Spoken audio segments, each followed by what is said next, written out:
Isa sa mga madalas nating naririnig sa impeachment trial ng Vice Presidente ang salitang witness examination. Ating alamin kung ano ang ibig sabihin nito sa GMA News Explainers.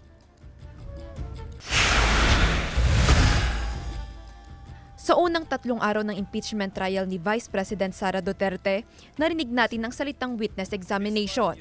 Ano ba ang ibig sabihin nito? Ang witness examination ay bahagi ng rules of court na isinasagawa sa mga testigo sa isang kaso. Ayon sa Rule 132, magsisimula ang proseso sa direct examination ng proponent. Yan ang examination in chief o unang pagtatanong ng abogado ng panig na nagpatawag sa kanya. Halimbawa sa impeachment trial ng bise, ang prosekusyon ang nagsagawa ng direct examination sa witness nitong Martes.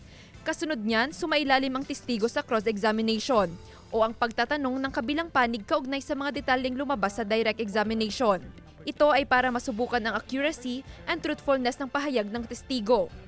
Halimbawa nito ang ginawa kahapon ng defense team sa witness. Ayon sa National Union of People's Lawyers, sa cross-examination pwedeng tanungin ang witness na mga tanong na masasagot lang ng yes at no.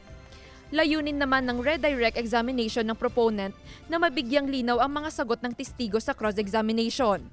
Pagkatapos niyan, pwede namang magsagawa ng cross-examination ang kabilang panig. Diyan nagtatapos ang witness examination. Hindi na siya pwedeng isailalim muli sa examination, pwera na lang kung hihilingin at papayagan ng korte. Jewel Fernandez, One North Central Luzon.